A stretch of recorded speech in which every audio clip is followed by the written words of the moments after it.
तो दोस्तों, एक और नया दिन और मैं बलजीत परमार हाजिर हूँ एक नई कहानी, एक नया किस्सा लेकर। कल आपने सुना शरद शेट्टी के दुबई में मर्डर के पीछे विखरोली के एक आदमी का रोल।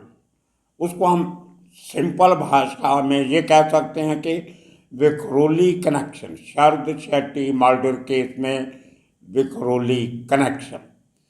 आज आपको इसी किस्म का एक और इंटरेस्टिंग किस्सा सुनाते हैं, और वो किस्सा जुड़ा हुआ है अंडरवर्ल्ड के ओरिजिनल डॉन्स जो थे शुरू शुरू में। क्रीम लाला के बाद जो वर्धा राजन के बाद जो एक नई पीढ़ी खड़ी होती है जिसको BRA गैंग कहते हैं, वो पूरा किस्सा आपको सुना चुके हैं। लेकिन BRA गैंग के सबसे बड़ा जो लीडर था उस समय पे बाबू रेशम, जिसके नाम से BR जो था वो रामानायक से था और A अरुण गवली से था। तो बाबू रेशम के मर्डर के पीछे भी विखरोली कनेक्शन है, जो आज तक आपने नहीं सुना होगा, क्योंकि किसी ने कोई खोज पड़ताल करने की कोशिश नहीं की। जो लिखा पाया जाता है वही पढ़ के बोलते रहते हैं, लेकिन उसके पीछे की कहानी, साजिश कैसे रची जाती है, कैसे ग्राउंड तैयार की जाती हैं, कैसे उसकी तैयारी होती है। जैसे कल हमने आपको बताया कि शरद शेट्टी को मारने के लिए किस तरीके से एक पुराना समुद्री जहाज खरीदा जाता है, उसके पूरे पेपर बनाए जाते हैं, आदमी रिक्रूट किए जाते हैं और अल्टीमेटली ऑपरेशन को कामयाब करवाया जाता। बिल्कुल उसी तरह का बहुत बड़ा ऑपरेशन था बाबू रेशम को मारने का। ये कोई 2-4 दिन की बात नहीं होती। जो लोग ये कहते हैं कि बाबू रेशम एक केस में जुडिशियल कस्टडी में था, और जुडिशियल कस्टडी नहीं, बेसिकली पुलिस कस्टडी थी वो, क्योंकि जुडिशियल कस्टडी होती तो उसको साथ में लगती आर्थर रोड जेल में भेजा गया होता। वो एक केस में पुलिस में वांटेड था, उसमें उसका अरेस्ट की गई थी और इंटरोगेशन के लिए उसको पुलिस स्टेशन ने अपने लॉकअप में रखा हुआ था। अब आपको बता देते हैं कि लॉकअप में, इस लॉकअप में क्यों रखा गया था। उसकी छोटी सी बैकग्राउंड बताने के बाद आपको कहानी शुरू करते हैं। इसका विखरोली कनेक्शन क्या था। मुंबई में हर पुलिस स्टेशन में लॉकअप नहीं होता। जितने लोगों को पकड़ा गया होता है, रात के समय दिन भर उनको इंटेरोगेशन के लिए पुलिस स्टेशन में रखा जाता है, लेकिन रात को एक समय निश्चित है, 7-8 बजे के पहले पहले उनको नज़दीक के लॉकअप में जमा करवाना पड़ता है। ऐसे बड़े लिमिटेड लॉकअप हैं मुंबई में, जैसे माटुंगा पुलिस स्टेशन के साथ एक लॉकअप अटैच है, जिसमें धारावी के, साइन के, एंटोपिल के लोगों को रात को जमा करवाया जाता। सुबह उनको फिर इंटरोगेशन के लिए ले जाया जाता है अगर ज़रूरत हो तो। इसी तरह भोईवाड़ा लॉकअप है, आज़ाद मैदान पुलिस स्टेशन में लॉकअप है। तो लेकिन अगरीपाड़ा लॉकअप जो था, उसमें अगरीपाड़ा पुलिस स्टेशन, उसके साथ में लगते हैं NM जोशी पुलिस स्टेशन, ढिलाई रोड, इस किस्म के 4-5 पुलिस स्टेशन के जो पुलिस कस्टडी के आरोपी होते थे उनको रात को वहाँ पे बंद कर दिया जाता, और दिन में अपना अपना पुलिस स्टेशन उनको अपने काम के लिए ले जाती थी। तो ये उस लॉकअप की हिस्ट्री है। वो कि जेल नहीं थी या कोई सब जेल नहीं थी, वो एक लॉकअप फैसिलिटी है जो काफ़ी सारे पुलिस स्टेशन, 5-6 पुलिस स्टेशन मिल के उसको शेयर करते हैं। खैर, उसमें कई बार ऐसे भी होता है कि कोई आरोपी जो इन पुलिस स्टेशन को बाहर से भी चाहिए होता है, फर्ज को जिस समय पे बाबू रेशम पे अटैक हुआ, उसी समय उल्हास नगर से कुछ आरोपियों को इंस्पेक्टर अंग्रेज पकड़ के लाए थे एक और केस के चक्कर में, इन्वेस्टिगेशन के चक्कर में। उनको भी इसी लॉकअप में रखा गया था। और जिस दिन बाबू रेशम पे अटैक होता है उस दिन उस लॉकअप में 28 डेटेन्यूज थे जो डिफरेंट पुलिस स्टेशन के केसेस में वांटेड थे, लेकिन रात को वहाँ पे रखे गए थे। उसमें फर्स्ट फ्लोर पे एक वुमेन विंग भी है, जहाँ पे वो औरतें जो किसी केस में वांटेड होती हैं, जलाई होती हैं, इंटरोगेशन के लिए केस में शामिल होती हैं, उनको भी रखा गया था। और पूरी वो जो एक लॉकअप जो बना हुआ है उसमें चारों तरफ खाली 4 ट्यूबलाइट चारों कोनों पे जलती थी, और दो दो कमरे में दो दो जो अंदर डिटेंशन रूम बनाए हुए थे, 2 कमरों में कॉमन बल्ब लगाया होता था। तो इस तरीके से कोई लाइटिंग के पुख्ता इंतज़ाम नहीं थे, क्योंकि कभी किसी ने सोचा ही नहीं था कि इतने बड़े लॉकअप में अटैक भी हो सकता है। और वहाँ पे किला लॉकअप नहीं है, उस लॉकअप के साथ जुड़ी हुई जो एक कंपाउंड है पूरा बहुत बड़ा, उसमें अगरीपाड़ा जोन के जो डिवीज़न है उसके एसीपी का ऑफिस भी है, और उससे चंद कदमों की दूरी पे अगरीपाड़ा पुलिस स्टेशन है, और उतनी ही दूरी पे आर्थर रोड जेल भी है। तो काफ़ी सेंसिटिव एरिया है। महालक्ष्मी रेलवे स्टेशन जहाँ पर सुनीत खटाऊ का मर्डर हुआ था वो भी चंद कदमों की दूरी पे है। और दगड़ी चाल अरुण गवली का गढ़ किला वो भी वहाँ से 100 यार्ड के करीब है। बॉम्बे सेंट्रल स्टेशन कोई 2 फरलांग की दूरी पे है। तो बहुत बड़ा कंजेस्टेड और वेल कनेक्टेड एरिया, 7 रास्ता जहाँ से 7 सड़कें बनती हैं, उनमें से 2 सड़कों के बीच में एक कम्प्लेक्स बना हुआ है एसीपी का और एरिया डिविजनल लॉकअप का। अब देखिए, अब विक्रोली कनेक्शन कैसे होता है। एक शख्स जिसका बाबू रेशम और Arun Gawli company BRA gang के साथ बड़ी पुरानी दुश्मनी चल रही होती है, उसमें बहुत से मर्डर भी होते हैं, केसेस होते हैं, क्रॉस केस होते हैं। उस शख्स का नाम था कुंदन दुबे, और कुंदन दुबे उस एरिया में अपने जुए के, दारू के, इस किस्म के जो इलीगल काम होते हैं, हफ्ता वसूली के, ये वो दादागिरी लोकन, वो काम करता था। उसके पास एक शख्स काम करता था, अभी आपको उसका नाम बताएंगे। तो उसको लेके बाबू रेशम के साथ उसका झगड़ा होता है। बाबू रेशम का भी वही काम था।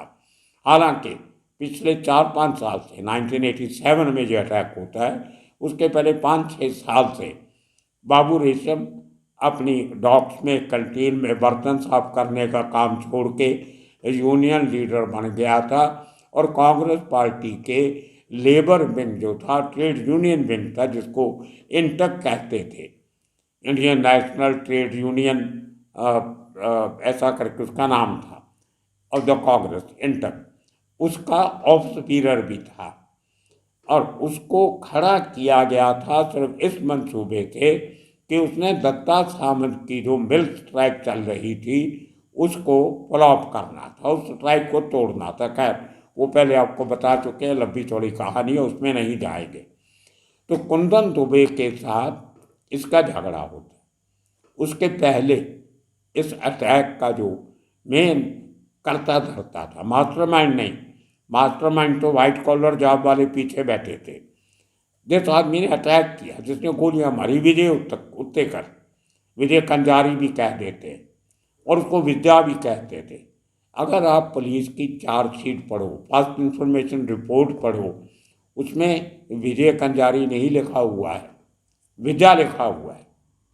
विद्या और काशी, एक कोई किशोर जैस किस्म का नाम होगा, उसको काशी लिखा हुआ है। 2 बनते, ये दोनों उसी पुलिस स्टेशन के नज़दीक एक एरिया है कंजरवाड़ा, उसमें रहने वाले ये शख्स थे दोनों, और दोनों हिस्ट्री शीटर थे। दोनों की फोटोग्राफ पुलिस स्टेशन में लगे हुए थे, और 2 उन पुलिस वालों ने इनको पहचाना भी जो बाबू रेशम मर्डर केस में पुलिस विटनेस थे, उसी लॉकअप में उनकी ड्यूटी थी। उन दोनों ने इन दोनों क्रिमिनल्स को पहचाना भी था और अपनी स्टेटमेंट्स में ये बात मानी भी थी कि हम इनको जानते हैं, पहचानते हैं। और ये बहुत बड़ी बात थी इन लोगों की कन्विक्शन के लिए। हाई कोर्ट तक इनकी जो विटनेस थी उसको माना गया है। अब पारस दुबे और पारसनाथ पांडे और कुंदन दुबे, ये दो लोग बीआरए गैंग के ओपोनेंट थे। रोज इनके लड़ाई झगड़े होते थे, लेकिन कुंदन दुबे थोड़ा ज़्यादा डेयरिंग था, वो इनको चैलेंज करता। एक आपसी झगड़े को लेके, जिसको लोग आजकल एक साजिश का हिस्सा बताते हैं, डी गैंग के ऊपर उस समय इल्ज़ाम लगे थे कि उन्होंने बाबू रेशम को मरवाया और बाकी कहानी सब प्लान की गई। इसको कहते हैं प्लानिंग। अंडरवर्ल्ड में जब मर्डर आप देखते हो, या जिस किस्म की फिल्में बनती हैं, या जिस किस्म के क्राइम रिपोर्टर्स प्रोग्राम बनाते हैं और आपको कहानी सुनाते हैं, उनमें कभी इन चीज़ों का जिक्र नहीं होता कि उसके पीछे कितना समय, कितनी मेहनत लगती है उनकी। क्रिमिनल के लिए तो मेहनत ही है, और किस तरीके से पुलिस को ऑफ ट्रैक रखने के लिए पूरी साजिश रची जाती है, आज सब बताएंगे आपको। तो उस गैंग ने, जिन लोगों ने बाबू रेशम का मर्डर प्लान किया, उन्होंने सब किरदार पहले से पिन पॉइंट करके रखे हुए थे कि इसके खिलाफ अगर किसी आदमी को मारने के लिए खड़ा करना है तो वो विजय कंजारी होगा, और विजय उत्तेकर या विद्या, जिसका नाम पूरी हाई कोर्ट की जजमेंट में भी उसका नाम विद्या लिखा हुआ, VIGA। खैर, उसका बाद में एनकाउंटर हो गया, तो हम पहले एपिसोड बना चुके हैं, आपने देखा होगा। तो उस आदमी के दिल में बाबू रेशम के खिलाफ गुस्सा था किसी और वजह से, वो भी आपको बता चुके हैं, पुराने एपिसोड आप देख लेना। उसको माइंड में रखा हुआ था मास्टर माइंड लोगों ने। लेकिन प्लानिंग ये होती है कि बाबू रेशम को बाहर दगड़ी चाल, जहाँ वो रहता था, अरुण गवली का गढ़ किला, उसके अंदर जाके मारना मुश्किल था। उसको गढ़ से बाहर निकाला जाए, बाहर कहीं भी होगा तो हम उसको घेर सकते हैं। तो ये प्लानिंग के लिए उसके खिलाफ है केस रजिस्टर करना बहुत ज़रूरी था। अब केस रजिस्टर करने के लिए आपको मालूम है कि पुलिस के साथ सेटिंग होनी चाहिए। वो सेटिंग भी हो गई होगी, नहीं तो केस रजिस्टर नहीं होता। कुंदन दुबे ने अपने एक आदमी, जिसका नाम था राजा कामेरकर, उसके और अपने 2 लोगों के साथ 3 लोगों से कंप्लेंट करवाई कि बाबू रेशम से हमें जान का खतरा है, इसने हमें जान से मारने की धमकी दी है। और पुलिस के साथ पहले, जैसे कहते हैं लोग, हालांकि उस समय के जो सीनियर इंस्पेक्टर थे पुलिस के, अग्रीपाड़ा पुलिस स्टेशन के, मिस्टर तेजाले, वो मेरे बहुत अच्छे मित्र हैं, क्राइम ब्रांच में बहुत काम किया। मानने को दिल नहीं करता कि ऐसे लोग कभी मिले होंगे। मधुकर दे बहुत अच्छे मित्र रहे मेरे, बहुत साथ में काम किया है। जिन्होंने चार चोर राजू पकड़ा था वो ACP थे। यार अंदर खाते पता नहीं क्या क्या चलता है। कुछ ऑफिसर तो छुट्टी लेके चले गए थे उस दिन जिस दिन ये अटैक हुआ। और क्राइम ब्रांच के एक नवे चीफ आए थे जिनका छवि बहुत सख्त किस्म की छवि थी और नाम उनका इनामदार था, लेकिन लोग ईमानदार बोल देते थे। मेरे मुंह से भी अरविंद ईमानदार ही निकल जाता, दादा कहते थे उनको, भाई की तरह थे। तो उस समय पूरी प्लानिंग के साथ उस कंप्लेंट पे एक्ट करते हुए अग्रीपाड़ा पुलिस स्टेशन दगड़ी चाल से बाबू रेशम को निकाल के लाता है। और इस बात की पुष्टि इनके क्लोज रिश्तेदार बाबू रेशम के, मैं उनका रिश्ता नहीं बता सकता हूँ क्योंकि वो उनका फैमिली मैटर है आपस में, लेकिन बहुत करीबी रिश्तेदार, उनसे आज मेरी बातचीत हुई, मेरे पास रिकॉर्डिंग भी है उनकी। लेकिन जैसे आपको पता है मैं उनकी इजाज़त के बिना रिकॉर्डिंग कभी सुनाता नहीं। उन्होंने कॉन्फिडेंस से मेरे से बात की, मैंने कुछ सवाल पूछने थे, कुछ शंके दूर करने थे, तो उन्होंने मेरे से बात की। और बता देता हूँ कि इस झगड़े के पहले बाबू रेशम और दाऊद इब्राहिम के रिश्ते बहुत अच्छे थे। उसकी एक एग्जाम्पल भी आपको दे सकता हूँ कि जब बाबू रेशम की बहन की शादी हुई थी तो दाऊद इब्राहिम, उसका भाई नूरा और उनके कुछ और साथी उस शादी में शामिल हुए थे। ये भी आपको बता देता हूँ, थोड़े दिनों में तस्वीरें भी आ जाएंगी, शायद वो शेयर भी करेंगे। तो ये पुराने उस समय के रिश्ते थे आपस में लोगों के। गैंग कोई भी हो, घर में खुशी और मातम के मौके पे सब इकट्ठे हो जाते थे। है उन्हीं में से एक रिश्तेदार जो उस फैमिली का हिस्सा है, तब भी था, आज भी है, उनसे मेरी बहुत लंबी चौड़ी बात हुई।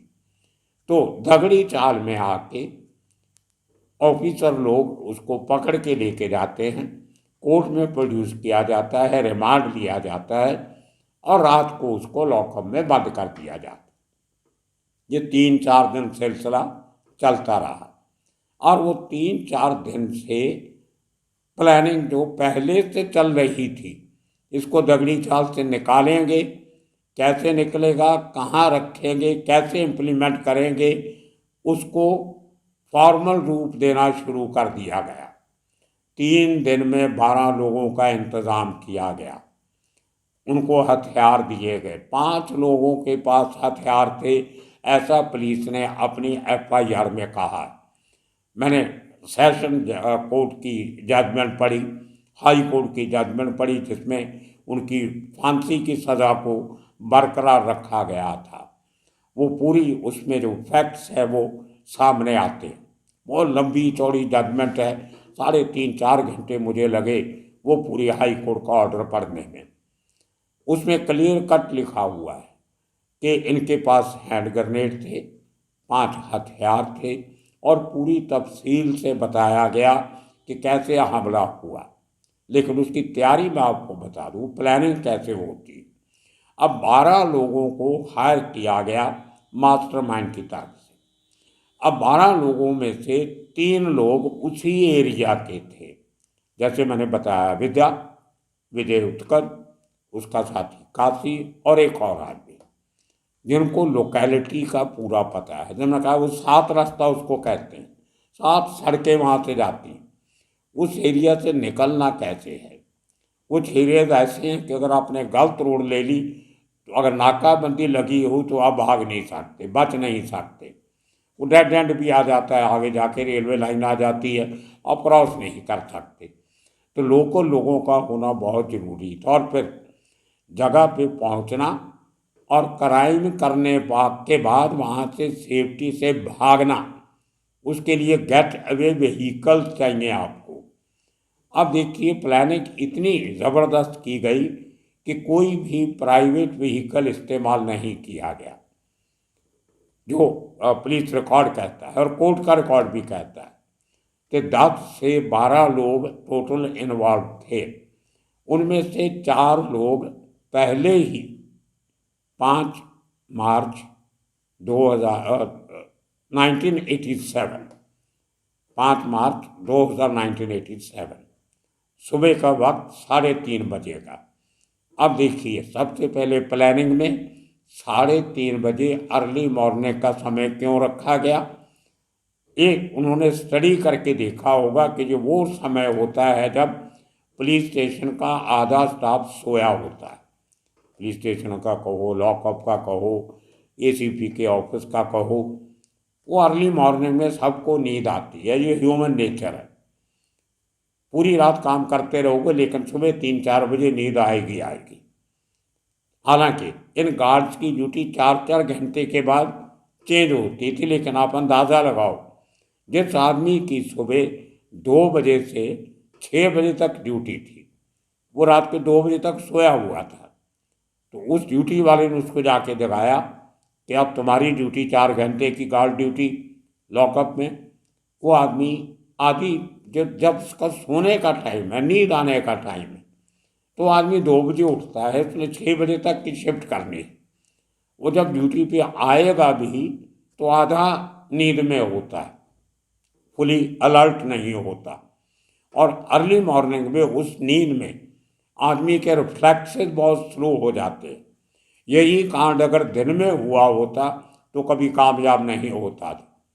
पुलिस वाले उनको घेर सकते थे, पहचान सकते थे, भागते को गोली मार सकते थे, लेकिन रात में अंधेरे में जहाँ लाइटिंग अच्छी नहीं लॉकअप में, उसमें कहाँ गोली चलाओगे, किसको चलाओगे, ये पता नहीं लगेगा।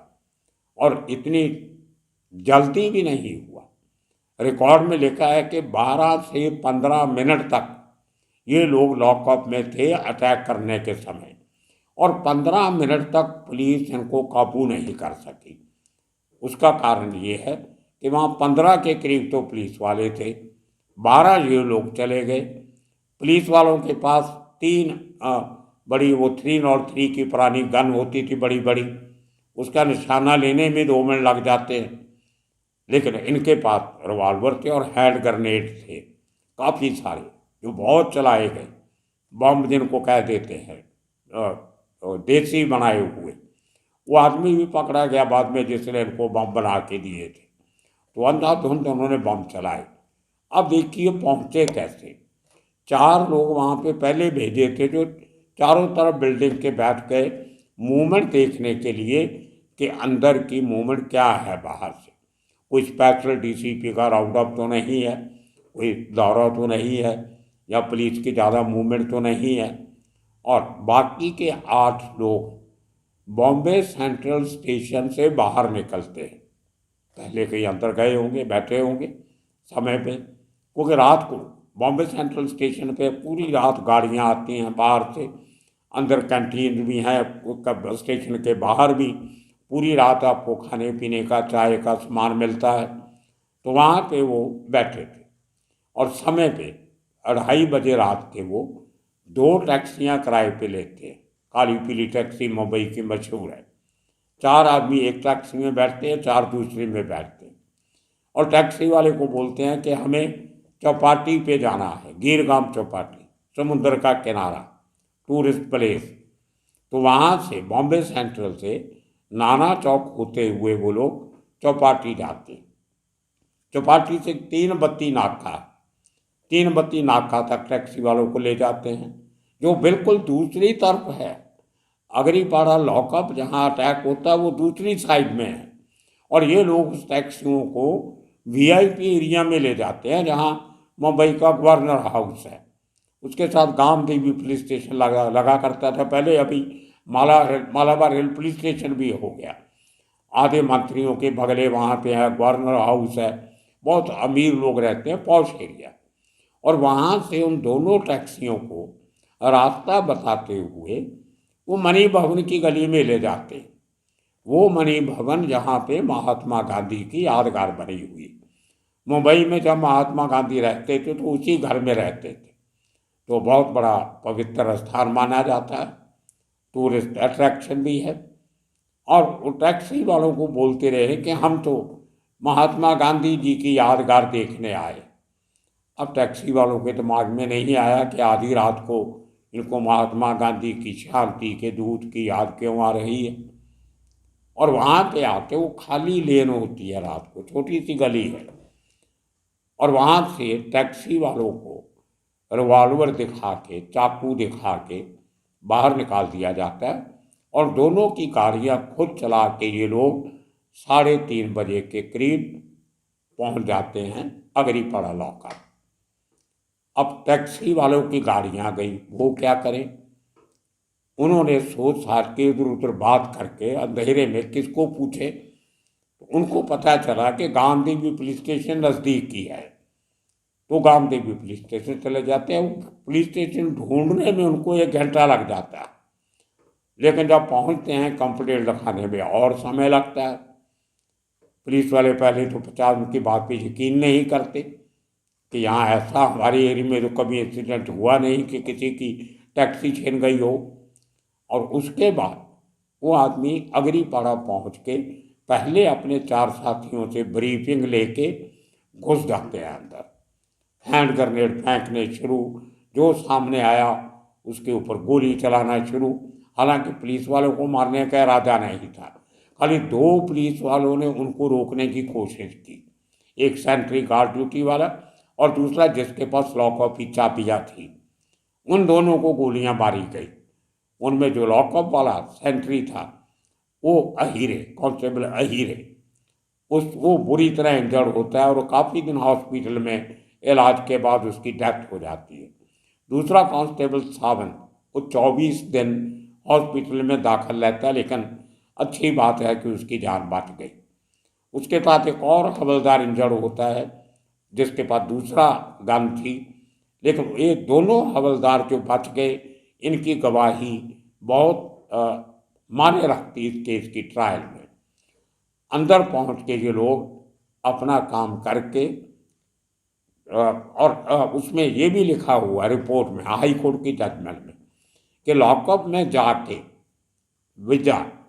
विजय उत्तेकर, विजय कंजारी और काशी और एक आदमी और, तीनों जिनके पास रिवॉल्वर थे, इन्होंने उस लॉकअप के लोगों को बोला कि जिसको भागना है भाग जाओ, जिसको मरना है वो रुको।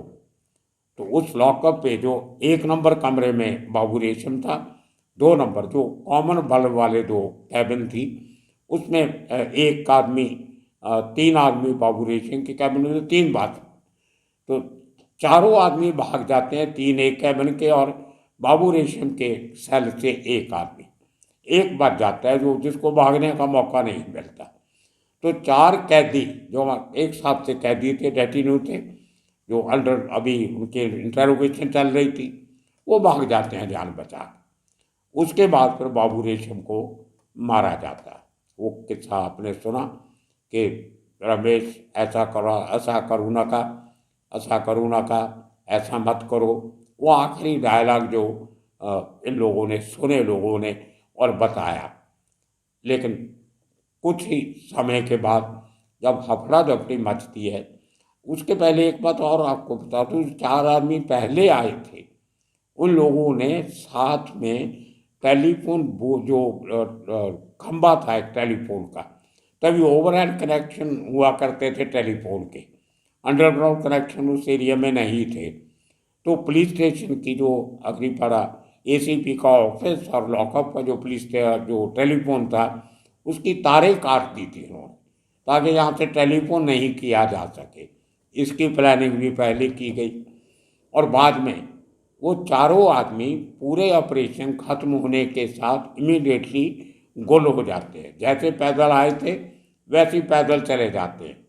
और ये बाकी के 8 आदमी उन्हीं 2 टैक्सियाँ जो लेके आए थे, टैक्सी वाले से छीन के वो टैक्सियाँ लेके फरार हो जाते। और काफ़ी अगले नेक्स्ट डे सुबह जब पुलिस उन टैक्सियों की खोज कर रही थी, उनको दोनों टैक्सियाँ मुंबई के बाहर एक चबूर देवनार का इलाका है जो न्यू बॉम्बे के जाता है, वहाँ पे हाईवे के ऊपर अबैंडन्ड मिली। मतलब क्रिमिनल इमीडिएटली क्राइम करने के बाद मुंबई छोड़ के मुंबई के बाहर निकल चुके थे। तो ये इस तरीके से प्लानिंग की थी। लेकिन आप हैरानी की बात देखिए, वो दोनों टैक्सी ड्राइवर जो गामदेवी पुलिस स्टेशन में कंप्लेंट लिखवा रहे थे, उनकी कंप्लेंट लिखी नहीं जा रही थी। तो अचानक जो लोकल पुलिस स्टेशन की वायरलेस हुआ करती थी उस ज़माने में, ड्यूटी ऑफिसर के पास ही टेबल पे वायरलेस सेट पड़ा होता था, वहाँ पे खबर आ गई कि अग्निपाड़ा लॉकअप पे अटैक हुआ है, हैंड ग्रेनेड चले हैं, बहुत सीरियस अटैक है। और पुलिस वाले अपने एरिया में बंदोबस्त करने की तैयारी कर देते हैं। उनकी कंप्लेंट के ऊपर फिर ध्यान नहीं दिया जा सकता, क्योंकि किसी को पता ही नहीं था कि इन्हीं दोनों ड्राइवर्स की टैक्सियों का इतने बड़े केस में इस्तेमाल किया गया है। अब देखिए, बॉम्बे सेंट्रल स्टेशन से टैक्सियाँ ली जाती हैं जहाँ पे हर समय at any given time of the day and night taxi available होती, और रात के समय ज़्यादातर वही टैक्सी ड्राइवर गाड़ियाँ चलाते थे उस ज़माने में जिनके पास कागजात पूरे नहीं होते थे। या तो बैच नहीं होता था, या टैक्सी का परमिट खत्म हो गया होता था, या जो सालाना टैक्स भरना होता है वो नहीं भरा था, या ट्रांसफ़र नहीं हुई होती थी टैक्सी अभी। तो इस किस्म की कोई ना कोई कमी पेशी जो होती है, उस किस्म के ड्राइवर ज़्यादा रात को टैक्सी चलाते हैं।